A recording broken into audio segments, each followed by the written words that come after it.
어제 미국 휴스턴에 있는 중국 총영사관을 미국 정부가 72시간 내에 비우고 나가라는 명령을 내렸다는 속보 전해드린 바 있습니다. 이 소식을 들은 중국 총영사관 마당에서는 영화에서나 보는 드럼통에 서류를 태우는 일이 있었고, 불길 때문에 휴스턴 경찰과 소방관들이 출동하는 일도 있었죠. 많은 분들과 마찬가지로 저 역시 왜 갑자기 저런 결정을 내렸을까 했는데요. 지금까지 나온 소식으로 미뤄보자면 최근 더 활발해진 중국의 스파이 활동에 대해 강력한 경고를 하기 위함 같습니다. 사실 스파이는 어느 국가에나 있습니다. 어둠 속에서 조용히 존재해서 우리가 모를 뿐이죠. 최근 들어 미국 FBI는 유학생, 학자, 외교관으로 가장한 인민해방군이나 또 이와 연계된 첩자로 의심되는 이들에 대한 검거에 적극적으로 나섰습니다. 뉴욕타임즈에 따르면 크리스토퍼 레이 미국 FBI 국장은 매 10시간마다 중국과 관련된 새로운 첩보 수사 사건이 발생한다고 했답니다. 국가안보기밀, 바이오기술, 의학기술, 그리고 최근에는 코로나 백신 기술까지 전방위적인 해킹과 정보 도난, 그리고 스파이 활동이 있다는 것이죠. 그래서 본보기로 꺼내든 칼이라고 합니다. 그런데 왜 하필 휴스턴 총영사관일까요? 휴스턴 중국 총영사관은 중국 우한의 미국 총영사관과 자매 결연을 맺은 곳입니다. 그런데 지난 1월 코로나19 발발로 인해 우한의 미국 총영사관은 이미 거의 비워져 있는 상황이라고 하네요. 중국은 대뜸 우한의 미국 총영사관을 폐쇄한다라고 보복성 발표를 했는데요. 진실은 거기엔 이미 사람이 얼마 없다는 거. 물론 다시 복귀하기 어려운 것도 사실이지만 국제관계는 참으로 복잡하고 또 흥미롭기까지 합니다.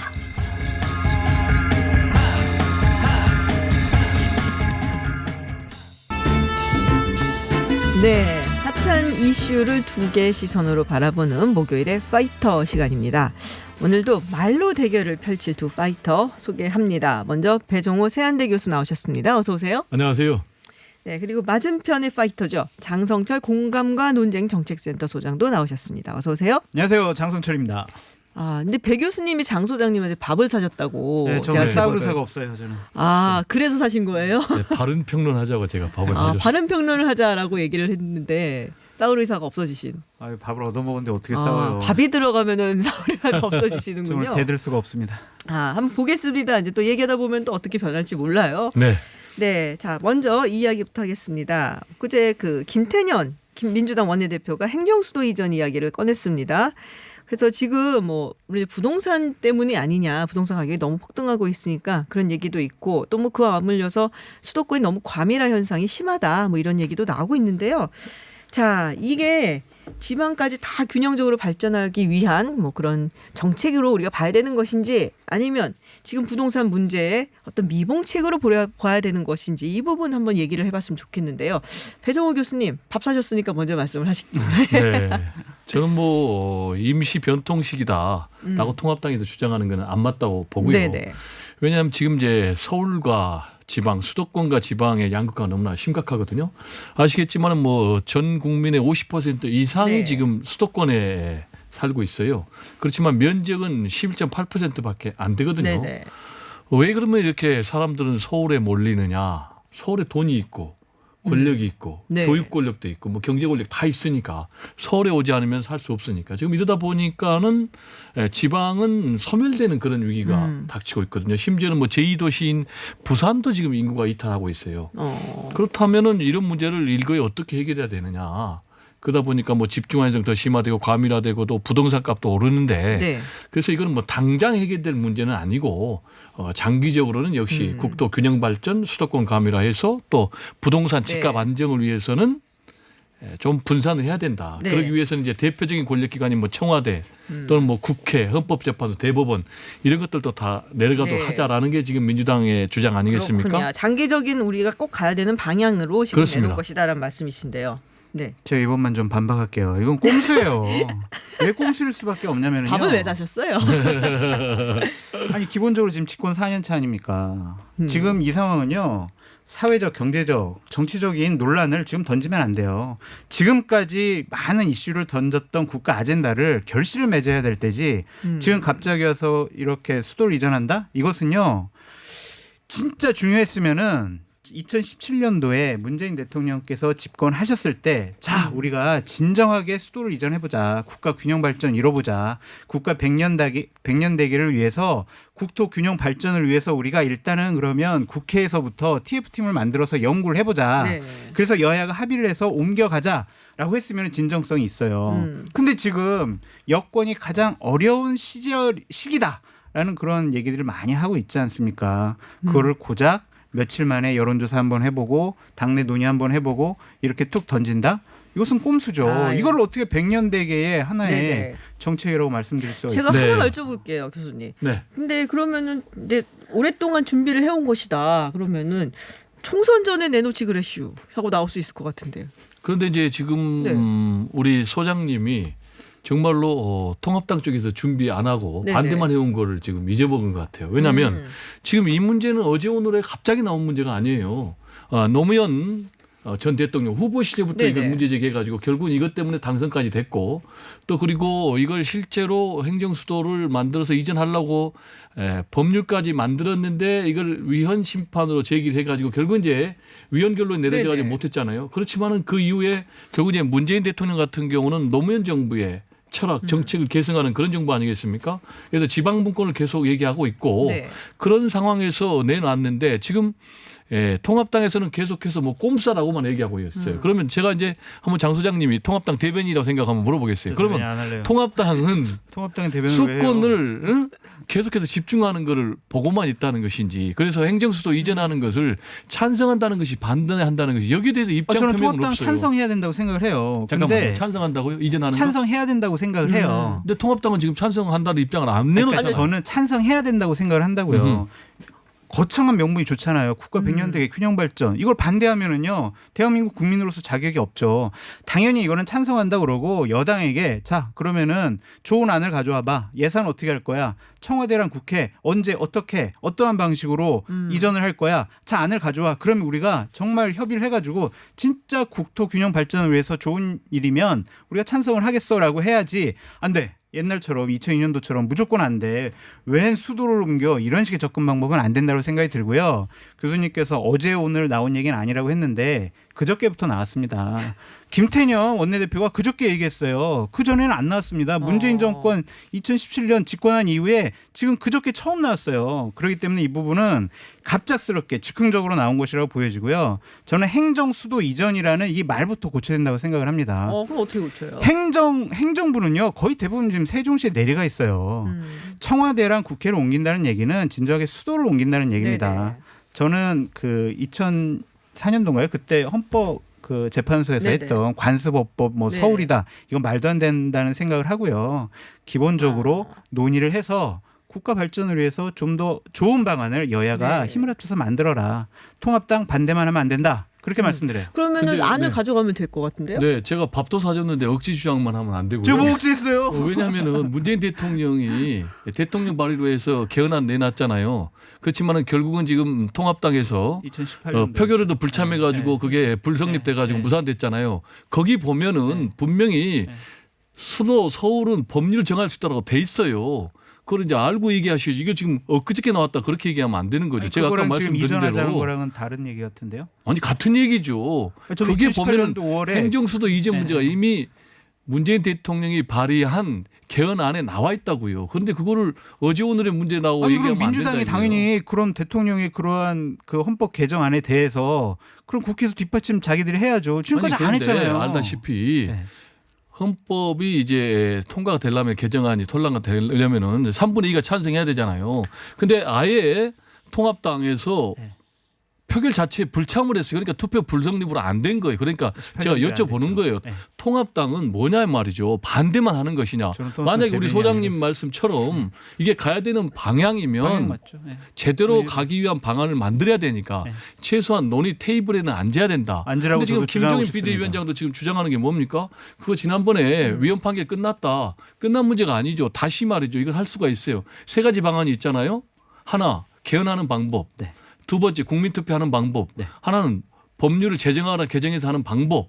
그럼 이 세 가지 방법 중에 하나를 가지고 다시 이 문제를 해야죠. 좋으신 말씀. 그래서 이 부분에 네. 대해서 네네. 통합당 일단 찬반을 분명하게 밝혀라. 그리고 찬성한다면 우리 소장님 말씀처럼 논의 테이블에 앉아서 가장 이상적인 안을 만들자라는 것이 제 두분 주장입니다. 의견은 일단은 뭐 그 방향성에 대해서는 두 분 다 동의를 하시는 걸로. 예, 맞는데 제가, 저는 이 밥 부분도 사줘서 좀 동의한 것 지적하고 같은데. 이 부분도 좀 지적하고 싶어요. 뭐냐면은요. 수도권 과밀화를 방지하고 균형 발전을 위해서 세종으로 옮긴다고 하잖아요.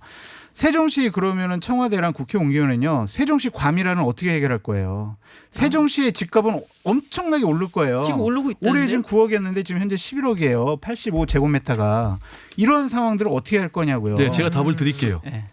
세종시 과밀화만 걱정하지 말고 수도권 과밀화를 걱정하세요. 그래서 분산을 시키는 중에 있잖아요. 그래서 아니 잠깐만요. 다 온다니까요. 지금 앞으로 방향이 어떻게 되냐면 클러스터 네. 지방에도 이른바 메가시티가 나와야 되는 거예요. 그래서 그 중심으로 강역교통망도 나오고 네. 그래서 수도권 집중이 분산돼야 되는 거예요. 그런 측면에서 말씀하신 대로 만약에 세종시가 네. 굉장히 광역도시가 된다. 네네. 그러면 분산이 되는 거예요. 네. 근데 현재 지금 세종시도 집값이 그것 때문에 들썩들썩한다는 언론 보도들이 막 나오고 있거든요. 지금 보면은 네. 국민 여론조사 보면은 54대 34로 20%포인트나 더 찬성이 많아요. 그리고 지방에서도 보니까 TK는 근데 교수님 그렇게 빼고. 수치를 얘기를 네. 해주시면은 조사 교육을 말해야 된단 말이에요. 평론가들 괜찮아요. 아, 그런 건가요? 러프하게. 아, 오케이, 알겠습니다.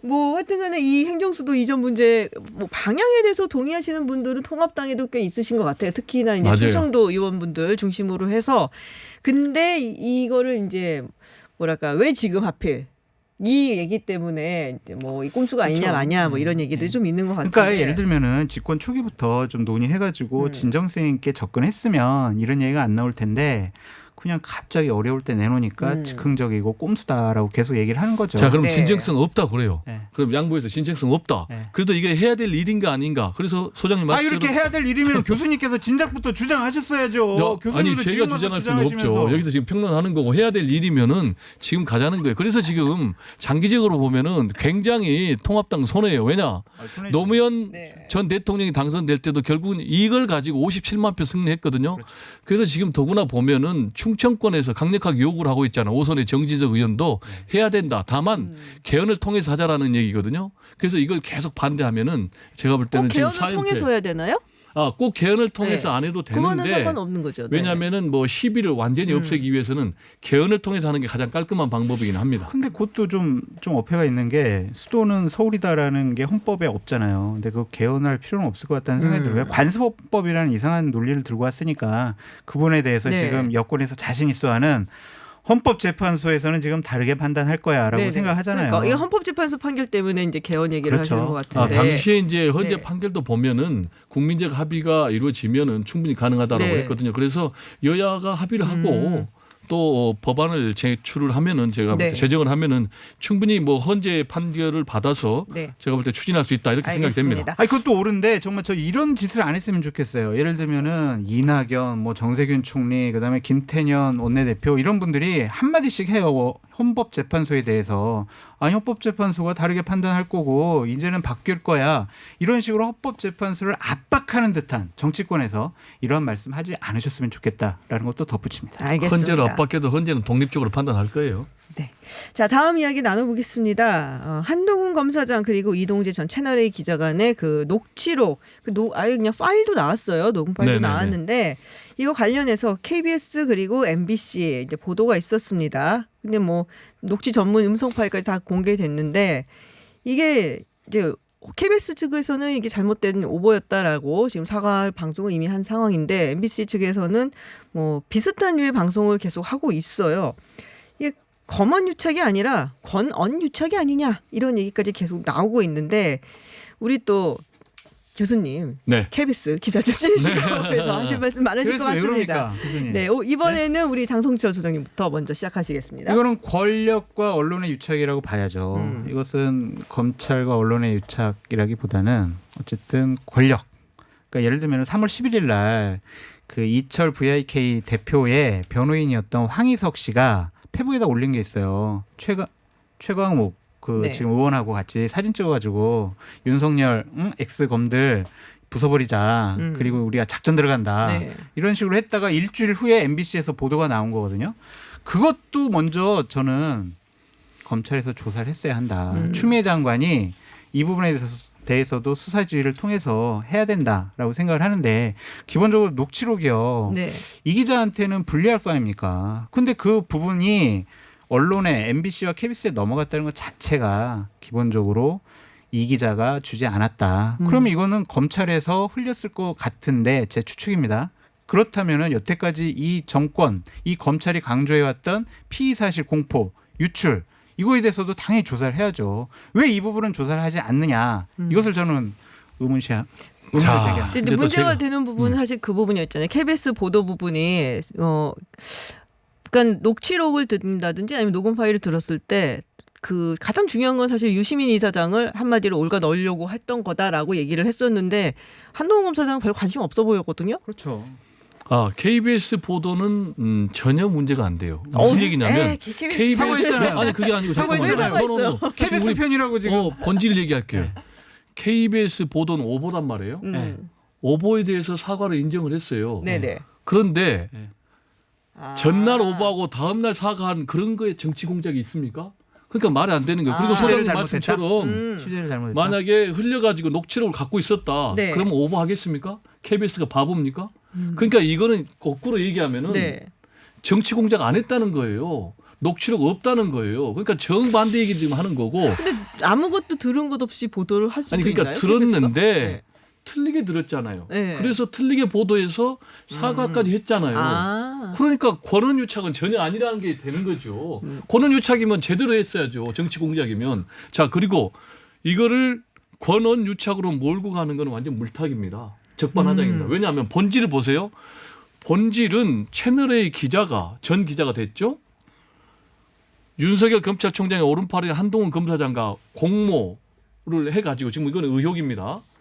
그래서 재소자를 상대로 옥중에 있는 재소자 상대로 유시민 이사장 비리를 불어라. 그렇지 않으면 가족도 다칠 것이다라고 협박을 한 그게 지금 본질이거든요. 그래서 이 부분에 대해서는 추정이 아니고 우리 소장님은 다 추정만 했어요. 추정을 막 마음대로 권한유착이라 하면은 명예훼손으로 처벌받아요. 근데 이 부분에 대해서는 무서워요. 증거가 나와가지고 영장 당당 판사가 구속을 시켜버렸어요. 전 기자를 네, 이동재 기자를. 그렇죠. 네. 그리고 기자협회에서는 취재 윤리 위반이다 해가지고 제명까지 해버렸어요. 아니, 윤리 위반이지 그게 범죄 행위는 아니잖아요. 노. 취재 윤리 위반. 영어도. 그다음 두 번째 제가 말씀드린 대로 영장이 발부됐다니까요. 네네. 영장 발부된 거는 증거가 있다. 그리고 증거 인멸의 우려가 있다. 그리고 진실 규명과 언론과 검찰의 신뢰 회복을 네네. 위해서 이거 상당히 무서운 말이에요. 그러니까 교수님 말씀은 본질이 그게 아니다. 본질은 그렇죠. 이동재 기자가 지금 취재 윤리도 위반을 하고 협박을 해서 재소자를 상대로 해서 뭐 공작을 꽁짝꽁짝했다. 네. 그렇죠. 그거는 밥- 이제 이 기자의 문제. 잠깐만요. 밥도 네. 사전에 네. 넉지하면 안 되죠. 이 기자의 문제지. 공작을 하신 거네. 밥을 사주면서. 아니, 그리고 제가 우리 앵커님 네. 제가 들어오기 전에 누가 KBS와 MBC에 그런 네. 말을 흘렸는지 제가 말씀 다 드렸거든요. 아, 그래요? 그런데도 저한테 제가 왜 얘기 안 해주세요? 누가 나중에 흘린지 방송 끝나고 나왔으니까. 살짝 네. 말씀드릴게요. 그건 제가 따로 들은 얘기인데 또 기본적으로 들은 얘기로 가지고 하면 안 되고. 정확히 들었으니까요. 근데 기본적으로 공모를 하면요. 네. 정말 몇 번 만나가지고 자 우리가 이렇게 했는데 저 한동훈 검사장님 이거 어떻게 생각해요? 이건 어떻게 해야 될까요? 하면서 서로 치고받고 하는 게 있어야죠. 한 번 만나가지고 그래 그런 거 한번 해볼 만하지라고 얘기한 게 공모입니까? 이거는 공모가 아니라고 대검의 형사부 부장들이 모여가지고 이거는 강요 미수죄 되질 않는다라고 본인들이 법리 해석을 했습니다. 자, 그럼 그런 물어볼게요. 것과 그럼 왜 구속됐어요? 그리고 그거는 지금 김동연 한동훈 판사가- 검사장은 왜 네. 피의자 신분을 조사받죠? 그리고 제가 아니, 그러니까 물어볼게요. 그건- 만약에 기소가 되면 어떻게 할까요? 그리고 구속영장 발부되면 어떻게 할까요? 그러면은 제가 모르는 다른 어떠한 증거가 있겠죠. 지금 그러니까 어쨌든 지금 그렇게 증거가 안 얘기를 나오니까. 하시면 안 되죠. 현재까지 아직 모르는 증거가 있을 수도 있는데 아니라고 예단하면 안 되죠. 현재까지 나온 증거로만 놓고 현재까지 판단을 굉장히 해야죠. 위험해요. 지금 위험해요? 이미 피의자 신분도 조사받고 있어요. 영장 발부될 가능성이 저는 더 크다고 아니, 봐요. 그것까지 얘기하면은 한동훈 검사장 서울중앙지검의 이성윤 우리 지금 지검장, 네, 지검장께서 중앙지검. 되게 좀 우리 추미애 장관과 호흡을 맞춰서 열심히 수사를 하고 있다라고 좀 제가 완곡하게 표현해서 그것도 일방적으로 말씀드리는데 얘기한 상당히 위험한 발언인데요. 근데 책임질 수 어쨌든 있어요? 이거 김동연 판사 영장심사 판사가 좀 이 판단한 것 자체도 이것도 상당히 문제가 있다라고 또 법조계에서 얘기를 하잖아요. 그러니까 그 내일 수사심의위원회가 열리니까 내일 한번 거기서 어떻게 판단을 하는지 보고 다음 주에 와서 다시 한 번 더 싸우겠습니다. 아 정말요? 네. 아, 싸우지 말고 답을 진실만 그러면 얘기해야 다음에는 이제 네. 사드리고 한번 보세요. 그래요. 어떤 양상이 펼쳐져. 역시 밥을 사니까 교수님 화이팅이 더 펼치시는 것 같아요. 교수님 먹은 부자예요. 사람보다. 그 수사심의 얘기했는데요. 네. 제가 볼 때는 수사심의에서 일단 채널A 전 기자에 대해서는 네네. 계속 수사 그리고 기소 결정이 날 것 같아요. 그런데 결국 이제 왜냐하면 이미 구속영장이 발부됐으니까. 네네. 근데 가장 중요한 대목이 한동훈 검사장 부분이거든요. 네. 이 부분은 이제 공모 부분이 사실 영장 담당 판사도 상당히 좀 의심이 간다. 그리고 그걸 뭐 어느 정도 입증할 수 있는 자료가 있다라는 뉘앙스로 얘기를 했거든요. 그래서 제가 볼 때는 수사심의에서 수사 계속 그리고 기소 의견이 내려질 것 같아요. 그러면 굉장히 한동훈 검사장은 불행해지는 게 지금까지 수사심의에서 8번 결론 내렸거든요. 근데 이거는 강제 의무는 없습니다만 8번 다 따랐어요. 그러면은 만약에 말씀드린 대로 계속 수사해라. 네. 그리고 기소해라. 그러면은 이제 한동훈 검사장은 법의 심판을 뭐 내일 받아야 열리니까 뭐 학교 제가 하나만 좀 말씀드릴게요. 네네. 이 사건의 이철 VIK 대표는요. 1조 원대 사기를 해가지고 14년 이상의 형을 받은 분이에요. 이 사기꾼으로 지금 감옥에 계신 분과 이명박도 잡아놓고 박근혜도 잡아놓고 박근혜 정권 시절에 적폐 수사해가지고 그 정권의 실세들 다 잡아놓던 한동훈 검사장 누구 말을 믿는 게 맞습니까? 근데 굉장히 위험한데요. 또 뭐가 위험해요, 사기꾼이라고 제가? 그래가지고 그 사람이 무조건 틀렸다. 그거는 전과자를 굉장히 차별하는 거고요. 아니, 그러니까 제가 그 발언은 차별보다 사실은 제가 TBS 대표에서 대신 사과드리고 아니 뭐 그러실 필요는 중요한 없어요. 것은 그 제소자를 상대로 누구 해서 말을 더 믿을 거냐? 편지까지 네. 보내고 아니요. 아니 누구 지금 말을 이제 더 믿을 제가 거냐. 정리를 하자면 네. 장소 소장님이 누구 말을 더 믿을 거냐라고 물어보기만 했지 네. 누구 말을 더 믿어라라고 네. 얘기는 하는 누구 건 말을 더 아니기 믿을 때문에 거냐. 오케이. 사과하실 누구 말을 더 필요는 믿으실 없고요 거예요? 지금. 자, 증거를 믿겠습니다. 증거요? 네. 네. 알겠습니다. 내일 어쨌든 수사심의위원회 열리니까요. 그럼 수사심의위원회 뭐 좀 기다려 보면 결과 나올 테니까 보고 다음 주에 또 싸우시겠다면 그때는 우리 장설조 소장님이 밥을 아니, 한번 싸우지는 사주시고 많고 우리가 아, 네. 진실만 얘기해야지. 네, 파이터신데 네, 알겠습니다. 오늘 그러면 목요일의 파이터는 여기서 마치도록 하겠습니다. 네. 장성철 소장님 그리고 배종호 교수님 함께하셨습니다. 고맙습니다. 감사합니다. 네, 해외 핫한 뉴스 알아보는 서울타임즈 시간입니다. 전주현 캐스터와 함께합니다. 어서 오세요. 네, 안녕하세요. 네, 갑자기 조용해지네요. 네. 굉장히 귀가 아팠어요. 지금 여기 있는데. 자, 미국 이야기부터 먼저 시작을 해보겠습니다. 제가 픽에서도 좀 소개를 해드렸는데요.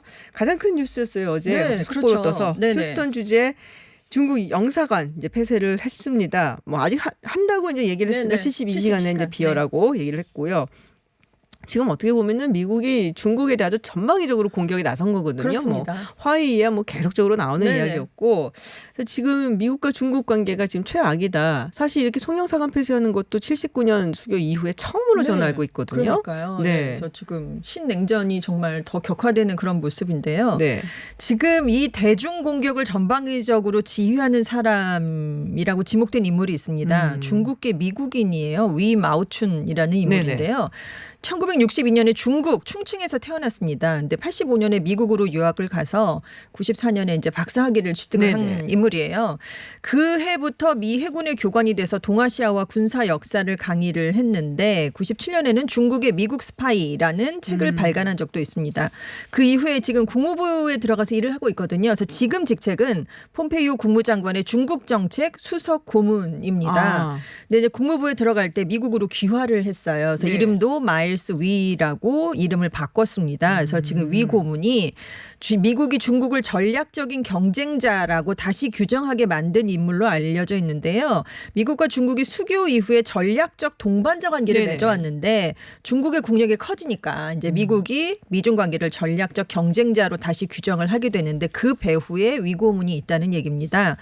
그래서 지금 중국을 멸망하게 할 수 있는 길이라면서 물과 물고기를 분리하는 것이다 이런 얘기를 했다고 하는데요. 이게 공산당의 중요한 이론이에요. 그래서 공산당원이 물고기 그리고 네. 인민은 물 그래서 물이 없으면 물고기가 살 수 없듯이 아하. 공산당도 인민 속으로 들어가야만 살 수 있다는 논리인데 마오쩌둥 네네. 전 주석의 지론이었습니다. 그래서 위고문이 물과 물고기를 분리해야 된다는 거죠. 그러니까 인민은 미국의 친구로 대하지만 공산당은 적으로 대해야 된다 그런 주장인데 최근에 중국 공산당과 그 가족에 대한 비자 발급 중단을 미국이 계획하고 있다 이런 네네, 얘기가 맞아요. 흘러나왔었잖아요. 있잖아요. 그래서 바로 이 계획을 만든 사람이 위 고민인 것으로 지금 알려지고 있습니다. 그래서 미국에서는 굉장히 많은 아이디어를 제공하고 있으니까 국보다 이렇게 지금 스틸을 차관부는 얘기를 하고 있대요. 근데 중국에서는 한간이다 이렇게 부르고 있는데 한간. 한족 출신 간신을 줄여서 한간이라고 부른답니다. 그러니까 만주족이 지배하던 청나라 시절에 만주족의 통치에 협력했던 한족인들을 부르던 말이 한간이었다고 네네. 해요. 근데 이제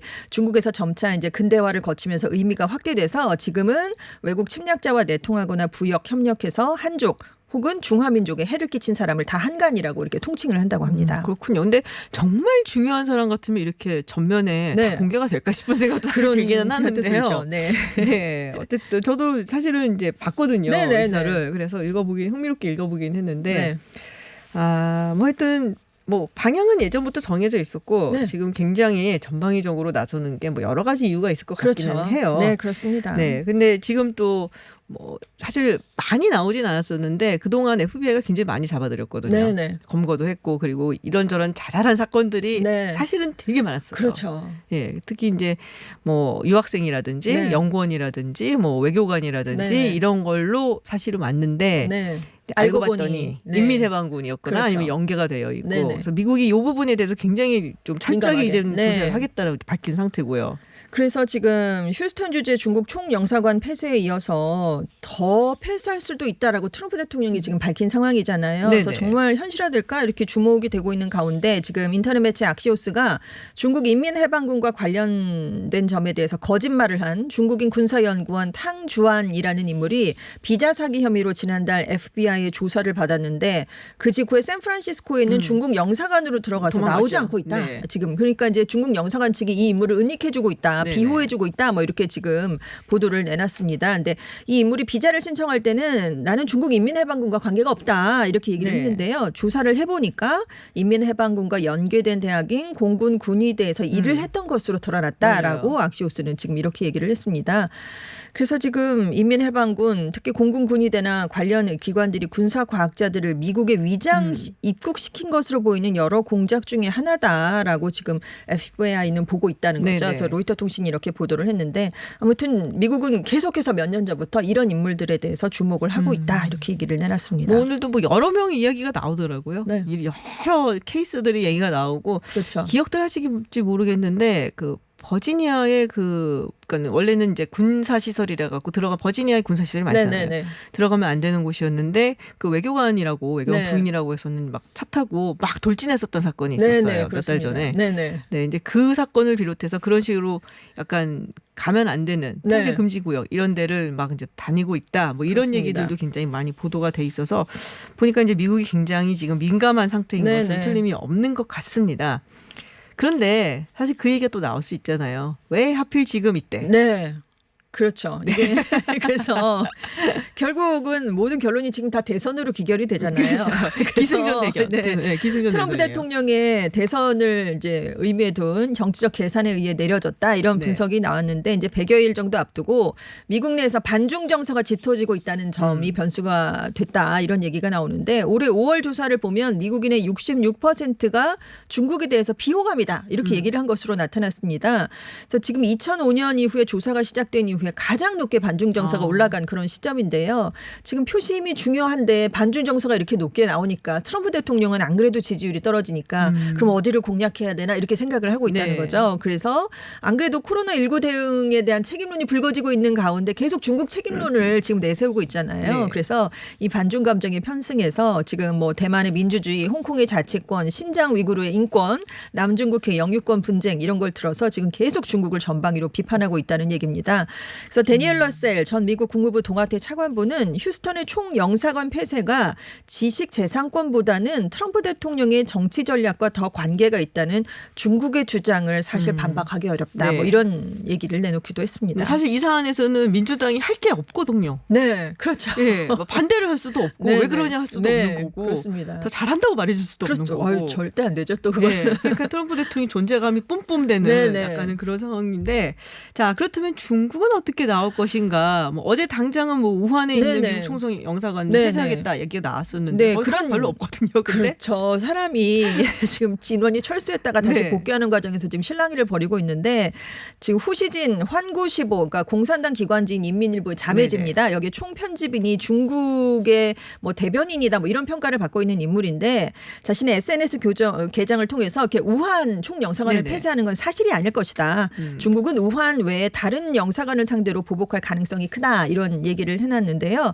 왜냐하면 이미 미국의 철수가 준비된 곳이고 사람이 없잖아요. 그렇죠. 그렇기 때문에 중국이 휴스턴에서 쫓겨나는 거하고는 이 피해의 규모가 너무 차이가 다르죠. 나죠. 그래서 상징성도 그렇고 그래서 중국이 미국이 생각하지 못한 곳을 공격할 가능성이 있다 이런 얘기를 내놨는데 이와 관련해서 일부 중국 매체들은 또 다른 미중 갈등을 유발하고 있는 홍콩에서 미국 총영사관을 폐쇄할 가능성도 있다. 그거 너무 민감한데. 많이 민감하죠. 그 지금. 근데 중국 본토에는 미국 영사관이 5곳이 있는데 네. 홍콩은 딱 하나거든요. 네네. 그러니까 여기가 폐쇄되면 홍콩의 경제라든가 금융 쪽이 치명타를 입을 수 네. 있습니다. 그래서 중국 정부로서 이걸 내세우기까지는 좀 신중한 판단이 많이 그렇죠. 필요할 거다 이런 전망도 있고요. 그래서 이제 후시진 편집장은 폐쇄까지는 아니더라도 인원을 절반으로 줄이게 하는 것만으로도 미국이 매우 아파할 것이다. 뭐 이렇게 언급을 했고요. 그리고 중국 정부가 남서부 지역에 있는 청두 주재 미국 총영사관을 폐쇄할 움직임을 보이고 있다라고 홍콩 사우스 차이나 모닝포스트지는 보도를 하고 있는데 지금 미국이 인권 상황에 큰 관심을 갖는 티베트 지역을 관할하는 곳이거든요. 이 청두 여기를 노릴 수도 있다. 이런 얘기가 지금 나오고 있습니다. 그렇군요. 다음 이제 중국에 네. 어떤 반격이 있을지 조금 보고요. 자, 영국 이야기를 저희가 전해드렸었어요. 화웨이를 퇴출하기로 네. 했다라는. 근데 프랑스는 안 그럴 것 같았는데 프랑스도 지금 화웨이를 퇴출하기로 결정을 뭐 사실상 한 거다. 사실상입니다. 예, 네, 얘기가 왜냐하면 있습니다. 정부의 공식 반응은 알아서 기업이 하면 된다거든요. 네. 근데 지금 메스에 알아서. 네, 알아서 그냥 자율에 맡기겠다라는 네. 거지만 프랑스 정부가 지금 내세우고 있는 정책은 이겁니다. 5G 통신 장비에 대한 면허 갱신을 하지 않는 방식을 내세우는 거예요. 그러니까 통신사들에게 3년에서 8년 기간의 면허를 발급하는데 유럽 업체인 에릭슨이나 노키아 장비를 사용한 곳은 대부분 8년짜리 면허를 줬다는 네네. 거죠. 근데 화웨이 장비를 사용한 회사에는 3 내지 5년짜리 면허를 갱신 면허를 내줬다는 아. 겁니다.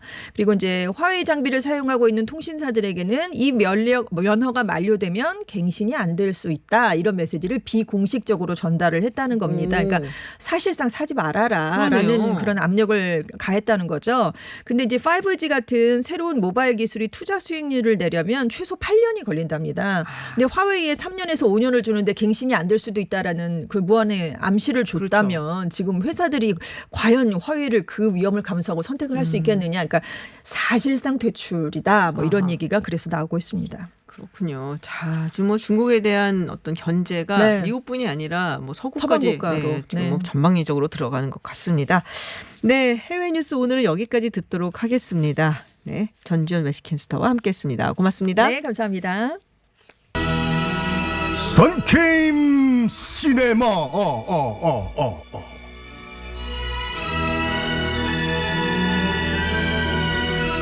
네, 매주 목요일 한 편의 영화를 만납니다. 썬킴 사이버항공외국어대학교 교수 나와 계십니다. 교수님 안녕하세요. 안녕하십니까. 이 프로그램의 분위기를 모르고 제가 이렇게 타이틀을 쳤는데 뭐 맞았나 모르겠네요. 아 너무 좋았어요. 제가 목소리가 굉장히 크신 거는 알고 있었는데 그 이 하울링이라고 하는데 그것까지 넣었을 줄은 몰랐습니다. 그 에펙트를 안 넣어주실 줄 알고 제가 자체 하울링을 넣었습니다. 그러셨군요. 지금 나오시니까 이 유튜브로 보고 계신 분들이 계시거든요. 근데 화면에 딱 등장하시니까 벌써 뭐 문자로 올라와요. 썬킴 교수 어디 선전 벌써 하셨나 봐요. 아니요, 교수님 보러 아무도, 왔다고 그런 분들 한국 대표 왕자님이라고 하시는데요. 아유, 이게 또 네, 인기에 네. 또 이게 또 이 증거가 아닐까 싶네요. 진짜. 그러네요. 대단한 인기입니다. 감사합니다. 네. 저 한 번도 공주님이라는 얘기 못 들어봤는데 부러워요. 공주님 목요일의 청취율을 제가 책임지겠습니다. 책임져 주세요. 네. 자, 오늘 그게 이제 각오신 걸로 제가 하고요. 어쨌든 저희가 시간이 이렇게 많지 않으니까 많은 말씀을 하셔야 되니까 바로 본론으로 들어가겠습니다. 영화를 소개를 해 주시면서 저희 뭐 배경이라든지 또 정치적 이야기라든지 함의 이런 것도 함께 이야기를 해 주실 텐데요. 그래서 오늘 가지고 오신 영화 어떤 겁니까? 이 아주 심각한 사회 이슈를 코미디로 덮어가지고 더 심각하게 만드는 베리 레빈슨 감독의 네네. 이 Wag the Dog이라고 1997년도에 미국에서 개봉한 영화거든요. 발음이 역시 남다르십니다. Wag the Dog. 벌은 더 좋으시면서 왜 그러십니까? 아니, 저는 그냥 한국 발음이에요. 그래서 완전 본토 발음으로 웩터더가 말씀하셨는데 이게 97년도 영화잖아요. 벌써 25년 됐네요. 네, 거의 뭐 25년 된 영화니까 사실 뭐 스포일러라고 하기도 뭐하니까 그냥 어떤 줄거리인지 대략적으로만 결론만 빼고. 이게 그 스핀 닥터에 관련된 영화인데 스핀 닥터. 스핀이 비비 꼬는 거니까 네. 그 대중 여론 조사 대중 여론 조작가 관련된 네. 그 영화인데 줄거리를 살짝 말씀드리면은 대통령 이름도 잘 안 나오고 네. 몇 년도인지도 안 나오고 현직 미국 대통령이 지금 재선을 위한 대선 2주 전에 백악관 오벌 아피스에서 자기 집무실이죠. 네네. 걸스카우트 여학생을 성폭행한 일이 발생합니다. 그래가지고 이걸 덮어야 되는데 네. 난리가 나가지고 백악관 참모들이 네네네. 어떡하지? 네. 안 되겠다. 스핀 닥터를 데려와라. 여론 조작 전문가를. 등장하는 인물이 이제 로버트 드니로 할배시죠. 네. 딱 듣고 난 다음에 어떻게 된 일이냐. 네. 일이 2차 됐다. 너무 심각한 일이기 때문에 그럼 이 사건을 덮기 위해서는 뭘 할까 하다가 그래. 미국이 지금 전쟁을 준비하고 있다라고 지금 우리가 시나리오를 짜버리자. 네. 어떤 나라와 전쟁을 할 것인가? 러시아? 중국은 너무 크고 너무 크죠. 아프리카에 있는 국가는 국문이 알 수도 없고 대충 유럽에 있는 국가가 어디 없나? 알바니아를 이제 선택을 해가지고 알바니아. 이 방송 듣고 계시는 분들은 다 수준이 있어서 아시겠지만 솔직히 대부분은 세계 지도 펼쳐놓고 알바니아가 어디냐 짚어봐라 그러면 모르실 거예요. 그렇죠. 몬테니그로랑 그리스 네. 사이에 있는 나라죠. 이제 그리스 위쪽으로 이렇게. 그렇죠. 네. 네네. 알바니아와 미국이 지금 전쟁 준비하고 있다라고 시나리오를 꾸미자. 그러면 전쟁 장면을 우리가 연출을 해야 되는데 스핀 닥터인 로버트 드니로 나도 못하겠다. 그러면 헐리우드로 가가지고 영화 전문가에게 이 전쟁 씬을 맡기자. 네. 건너가서 만난 그 영화 전문가가 바로 더스틴 호프만이죠. 결국에는 이 대중 여론 조작이 성공해서 재선에 성공한다라는 스토리입니다. 이게 그러니까 블랙 코미디잖아요, 한마디로. 블랙 코미디죠. 예. 그래서 사실 저도 그 영화를 이제 오래전에 보기는 했었거든요. 이제 아무래도 쟁쟁한 배우들이 나오니까 그런 쟁쟁한 배우들이 함께 나온 경우 별로 없잖아요. 그 베리 레빈슨 네. 감독이 방금 말씀드린 것 같이 심각한 주제를 코미디로 네. 감싸가지고 더 심각하게 만든다라고 말씀드렸는데 이런 장면이 나오거든요. 그 알바니아 여인으로 한 무명 배우를 이제 액팅을 시키는데 네네. 미국 배우죠. 네네. 저기요. 제가 오늘 여기 출연한 거를 제 레주메 이력서에 넣어도 될까요? 친구한테 자랑하고 싶어요. 네. 그랬더니 그 스핀 닥터 로버트 드니로가 이런 말을 해요. 아주 웃으면서. 네. 네가 그렇게 하면은 우리가 너희 집에 누군가 보내서 널 죽일 거야. 이게 네. 널 없앨 거야. 하는 그렇죠. 것보다 널 죽일 거야. 웃으면서. 더 무섭죠 이게요. 네, 그렇죠. 그러니까 이게 이제 일종의 그러니까 성추문, 뭐 성추문이라고 해야 될까요? 뭐 성폭행 사실을 덮기 위해서, 그러니까 재선에 성공하기 위해서 가짜로 전쟁을 만들어 갖고 가짜 뉴스를 퍼뜨려서 그렇죠. 덮어버린 거잖아요, 사실. 이 네. 영화를 보면은 그 로버트 드니로가 이런 말하거든요. 여러분들이 미디어를 통해서 보는 걸 다 믿지 마라. Don't believe what you see. Everything is manipulated. 다 조작돼 있다. 솔직히 말해서 달 착륙한 거 네가 봤냐 네 눈으로. 아이고 그걸 또 얘기를 하세요. 아니 그 로버트 드니로가 얘기를 해요. 그리고 걸프전 때 네. 그 아버지 부시가 일으킨 네네. 걸프전 네가 정말 사람 죽는 거 봤냐. 이거 다 할리우드에서 연출한 거다. 마이클 잭슨 봤냐? 그러니까 못 봤으면 믿지 마라. 네, 그게 어떻게 보면 뼈가 있는 얘기예요. 그렇죠. 네. 본 거 아니면은 직접 본 게 아니면은 다 믿을 수 없는 것이다. 트럼프도 네가 봤냐 이거죠 지금요. TV를 통해서 봤습니다 우리가. 그렇군요. 근데 이제 많은 분들이 궁금해하실 것 같아요. 이 Wag the Dog. 발음 좋으시네. 왜 이러세요? 이 웩더 독이. 왜? 네, 웩더 독이 무슨 뜻이냐? 네, 궁금해하실 것 이 같아요. wag the dog, 그 WAG가 흔들다거든요. 흔들다. wag the dog이 뭐냐면 이 꼬리가 그러니까 개 몸통이 꼬리를 흔들어야 되는데 꼬리가 몸통을 흔든다. 이제 꼬리가 흔들어지니까. 그러니까 주객전도다. 주객전도다. 이런 뜻인데요. 네. 증권 시장에도 많이 쓴다고 해요. 증권시장에서요? 그래서 이 선물 퓨처스가 네네. 그 파생 상품이지 않습니까? 그렇죠. 그것이 현물을 좌지우지할 때 주객전도니까 wag the dog 한다. 그러니까 원래 진짜 몸통이 있는데 정말 중요한 사안이 있는데 여기 이제 뒤에 꼬리 아무것도 아닌 그거 가지고서는 막 흔들어서 그래서 이게 이제 어떻게 보면은 정말 진짜인 것 마냥 굉장히 큰 이슈인 것 마냥 중요한 것 마냥 이렇게 그렇죠. 돼버리는 거죠. 원래 있는 미국 속담이거든요. 네네. Tail is wagging the dog. 그러면 주객전도다. 이런 식으로. 아, 태연이 조행이다. 오늘 영어 가르치러 나오신 것 같아요. 아니에요. 영화 얘기하러 나왔습니다. 네. 그렇군요. 근데 이게 이 영화가 97년도에 나왔었잖아요. 97년도죠. 네. 근데 이게 굉장히 논란이 되고 화제가 됐던 게 바로 그 다음에 무슨 일이 일어납니다. 교수님 아실 것 같아요. 이게 97년도에 개봉하고 98년도에 그 이름도 유명한 루인스키의 지퍼게이트가 터지죠. 지퍼게이트. 지퍼게이트가 여러 개가 있는데 가장 유명한 지퍼게이트가 그 사건이죠. 모니카 네. 루인스키. 모니카 루인스키. 네. 그래가지고 클린턴 대통령이 그 당시에 이제 탄핵 소추가 되고 어찌어찌 돼가지고 상원에서 부결돼가지고 네. 구사일생으로 살아났는데 맞아요. 여론에 이제 반전이 필요하지 않습니까? 그렇죠. 그러니까 98년도 이 하반기에 수단에 있는 네. 화학 공장을 공습을 해버려요. 갑자기. 그 당시에 그 명분은 이거였습니다. 수단에 있는 그 화학 공장 화학 무기를 만들어서 알카에다에 납품을 한다. 그래서 우리는 공격을 해야 되겠다. 네. 나중에 알고 보니까 아스피린 만드는 제약회사였었죠. 맞아요. 근데 그 후에도 몇 군데 더 있어요. 뭐 이라크도 공격을 했었고. 이라크도 있고 또 그 코소보의 코소보. 수도도 맞아요. 중국 대사관도 오폭이 있었고. 맞아요. 네.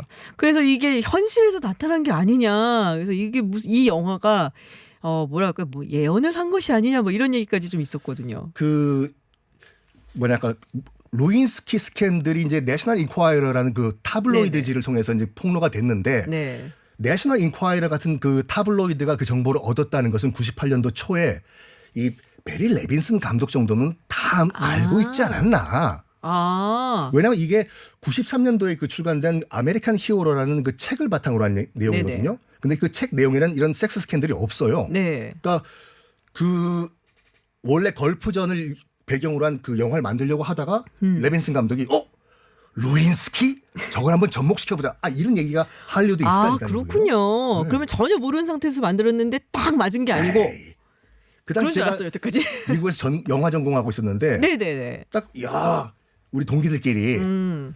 우리 스티븐 스필버거 같은 대감독이 못 될 바에는 우리도 이렇게 여론 조작하는 스핀 닥터 되자. 결국은 지금 여기서 이렇게 방송하고 있죠. 아. 더 영광입니다. 더. 네. 그러면 감사합니다. 저희야 항상 감사드리는데. 제가 감사하죠. 네, 스핀닥터 하니까 노래 생각나네. 스핀닥터 락밴드 있잖아요. 있죠. 네. 요 음악도 저희가 쓰시는. 저 스핀닥터 굉장히 좋아했습니다. 투 네. 프린세스. 생각이 갑자기 났는데 그 트럼프 행정부도 사실 이거 배제할 수 없는 거 아니냐 이런 얘기도 하거든요. 그러니까 트럼프 행정부도 이제 웩더덕 전략을 많이 썼다라고 얘기하는데 2017년도에 뭐 시리아 공습도 그렇고 가장 대표적인 것이 올 초에 있었던 그 솔레이마니 이란 사령관 폭사 네네. 시킨 거.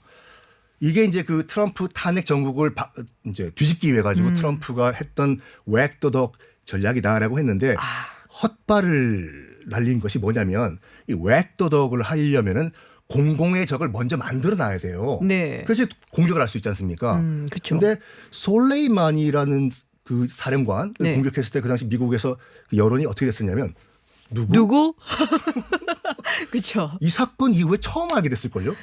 솔레이마니가 이런 사령관이었구나. 그렇죠. 그래서 효과를 못 봤다. 네. 근데 사실 그 말씀을 들으니까 생각이 나는 게 그 이제 대사가 있어요. 영화에서 알바니아. 그러니까 why 알바니아? 그러면 그 보면서 얘기를 그랬더니 하잖아요. 백악관 직원 네. 에이미 헤이신가? 네. 그 이렇게 얘기하죠. Why not 알바니아? 맞아요. 그때 뭐 우리 김 박사님도 아시겠지만 알바니아를 선택한 이유가 뭐냐면 96년도가 95년도를 기억이 하는데 미국에선 그 여론조사가 있었거든요. 네네. 그 지리, 지오그래피요. 50% 이상의 미국 국민들이 미국 내에 있는 인디아나주랑 카레 먹는 인도와 구별을 못했다. 그러니까 알바니아를 내버리면 어디? 알바니아?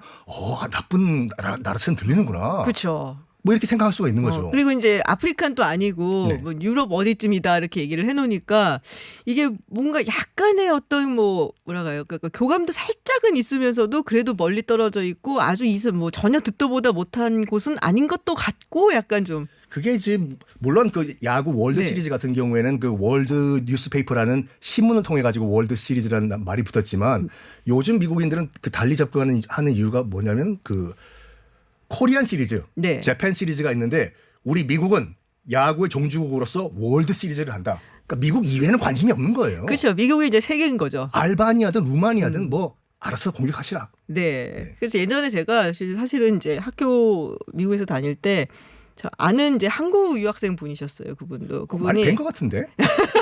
아 그때 그분? 아 예. 아 네. 근데 그분 이제 졸업할 때 그런 이메일을 클래스메이트들한테 전부 다 돌렸는데 뭐라 그랬냐면은 그냥 되게 고맙다 뭐 어쩌고저쩌고 하다가 너희들이 화성에 쏟는 관심의 한 반 정도만 외국에 쏟아지면 정말 행복한 세상이 올 것 같다. 정확하게 지적을 하셨네요. 그러니까 그걸 딱 이메일에 돌리셨더라고요. 클래스메이트한테. 그래서 막 굉장히 웃었던 기억이 나는데 그만큼 미국 사람들이 관심이 없어요. 외국에. 네. 그래서 저는 사실 선거 때마다 뭐 한국 이슈라든지 외교 정책에 대해서 뭐 이런 것 때문에 미국 유권자들이 표심이 변했다면은 잘 안 믿거든요. 뭐 이번에 그 코로나 사태 이후에 또 이제 그 얼마 전에 지난달인가 그 CNN이 그 여론조사한 거 봤는데 지금 그 브라질에서 그 코로나19의 확산세가 지금 심각하다. 굉장히 심각하죠. 브라질이 어디 있는 줄 아냐? 네. 했더니 인터뷰에서 한 분이 네. 노스 코리아 옆에 있지 않냐? 맞아요. 네. 예전에 그리고 누구였죠? 그 콜벨 쇼인가 거기서 그 쇼핑몰에 가갖고 그 당시에 이제 뭐 북한이 뭐 핵무기 뭐 실험하고 뭐 어쩌고 해서 굉장히 막 얘기 나오고 뭐 습격 공습한다 얘기도 나오고 그럴 때였거든요. 2017년인데 그러면 북한이 어디 있는지를 아니까 먼저 물어보길 그렇게 물어봐요. 북한 공습해야 된다고 생각하냐? 사람들이 다 예스. 핵무기 만드는데 그럼 북한이 어디 있는지 아는지 지도 놓고선 찍어버렸더니 단 한 명도 못 맞춰요. 아니 미국에 있는 주 인디아나 주에 있는 아이들이 지금 굶고 있다고 하는 친구들인데요. 자, 참 근데 이제 생각해 볼 만한 게 그게 사실 뉴스가 되고 결국에는 어떻게 보면 뭐 대통령을 재선을 시켰잖아요. 그렇죠, 네. 그 영화 내에서 한 가지 또 던지는 메시지라고 본다면. 그러니까 우리가 정말로 뉴스를 알아보려고 하는 노력을 안 하고 보여지는 것만 받아들이고 그러다 보니까 또 이게 이미지 정치라는 게 사실 현대 들어와서 너무 강해진 것이 아닌가 뭐 이런 생각도 좀 들기는 하거든요. 그 로버트 드니로가 막판에 가서 이런 말을 한번 해요. 그 괴벨스를 언급하면서 너 괴벨스가 정말 악마의 천재 악마죠. 그렇죠. 너 괴벨스가 한 말 기억 안 나냐고. 대중을 선동하는 데는 한 문장이면 된다. 근데 그 한 문장을 반박하기 위해서는 수십 개의 문장과 증거가 필요하지만 반박할 때가 와서는 벌써 이미 대중들은 다 선동이 돼 있는 상태다. 그렇죠. 반박을 못 하는 거예요. 네. 그러니까 이게 미디어가 발전하면서 그런 부분의 문제도 굉장히 또 많이 생겨나는 것 같아요. 다양한 뭐 플랫폼이 생겨 다양한 목소리가 나온 건 좋은데 그만큼 또 다양한 선동이 이루어질 수도 있고 가짜 뉴스도 많고. Everything is manipulated. 모든 게 다 조작됐다. 심장은 말이죠. 그렇죠. 네. 이제 이미지 정치 얘기를 했는데 이 이미지 정치하면은 또 사실 가장 먼저 언급이 되는 사람들이 이제 존 F 케네디하고 닉슨이잖아요. 그 1960년도 9월에 그 당시에 공화당 부통령이었던 닉슨 후보랑 그다음 민주당 상원의원이었던 존 F 케네디랑 사상 첫 TV 토론을 벌였는데 그 전까지만 하더라도 라디오 토론이었지 않습니까? 닉슨 말 잘해요. 잘하죠. 그래서 닉슨이 당선될 것이 거의 확실시 된다라고 했는데 TV 토론을 하자마자 이미지가 바뀌어버린 거죠. 그때 그 자료 영상을 보면 JFK는 메이크업을 안 했어요. 해군 출신이잖아요.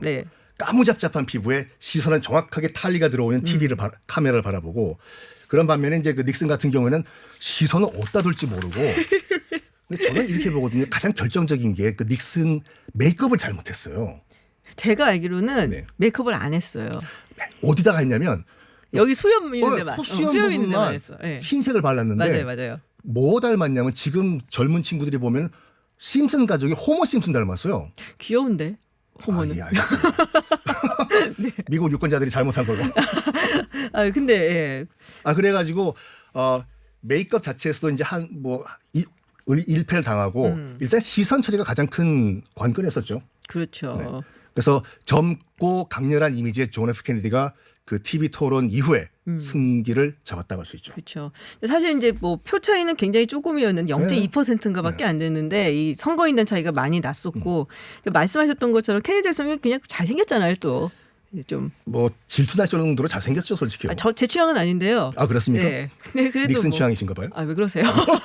네, 제 취향은 아니. 어쨌든 하여튼 굉장히 잘생긴 우리 클린컷이라고 아, 얘기하는 그럼요, 네. 네, 그런 스타일이고 그래서 젊고 근데 닉슨 대통령은 예전부터 사실 별로 안 좋아하는 사람들이 좀 많았잖아요. 이렇게 음흉하게 생겼다 그래갖고. 그리고 닉슨 대통령이 그 학교 다닐 때 네. 가방을 한쪽으로 맸나 봐요. 그 오른쪽 어깨가 항상 아. 올라가 있어요, 이렇게요. 아, 그랬나요? 그 네. 부분은 제가 또 생각을 못 했는데. 네.